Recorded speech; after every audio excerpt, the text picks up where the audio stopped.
This is Mr. Smith, and this is how to use a spreadsheet program in a way that will probably get you in trouble if you are in a math or science class that's requiring you to use a spreadsheet program.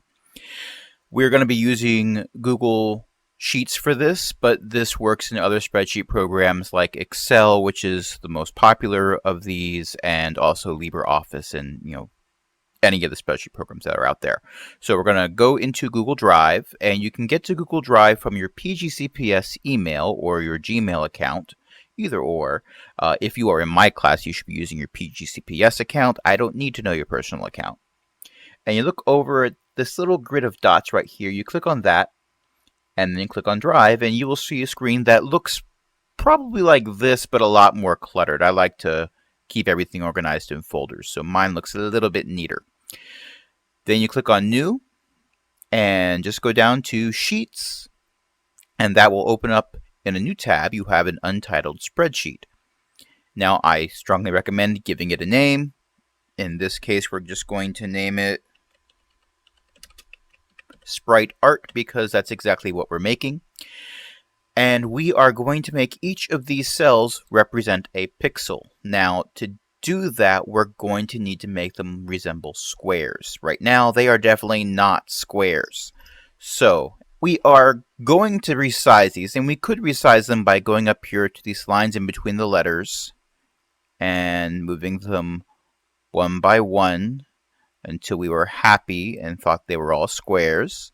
But you know what? That is tedious and arduous, and I'm not going to ask that of you. Technology was meant to make our lives easier, so let's do that. If I click on this box right here between the 1 and the A, not this one here, that's cell A1. This box here doesn't have a cell name. It's not a cell. This selects everything off into, well, not infinity because this is web-based, but if this was in Excel, it would select everything. Now, if I change the size for one of these cells, it changes the size for all of them. So I can make them all really narrow or all really large.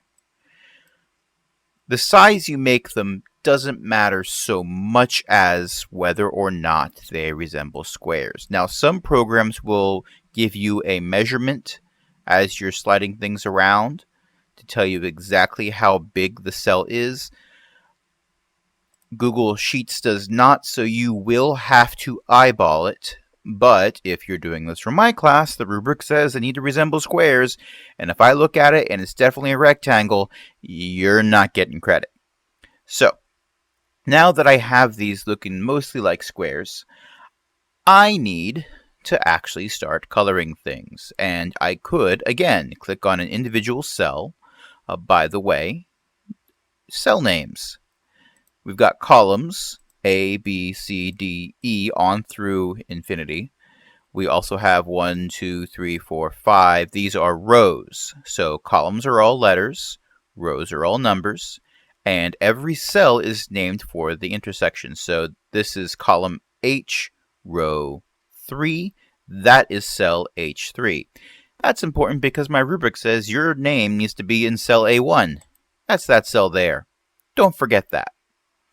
Okay, so I could click on a single cell and go up to this paint bucket here and pick a color, and there we go. Congratulations, I made a yellow square. Or I could select a larger area, and again, pick the color I want, and now I've made a much larger yellow area. This is handy because, well, why would I want to color each of these individually? I can even copy a cell. So I click on this cell here, Control C to copy. If I'm on a Mac, it's Command C, but otherwise it's the same command. I can select another area, Command V to paste, or Control V if I'm on a PC.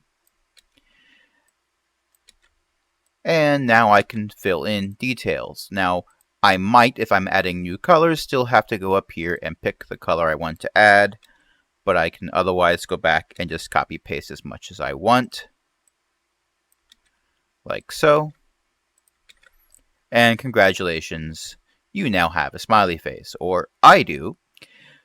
The rubric says you probably can't do this. The rubric probably also says that you need a wide variety of colors, and this is only 2. I am counting black as a color in this case. Visual arts majors can tell me I'm wrong. Those visual arts majors would be correct.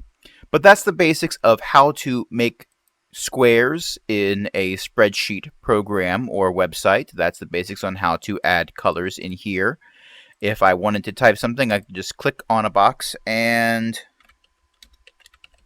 type whatever. Make sure you type what's required of you in the rubric. And that's the basics. If you have any questions, feel free to ask.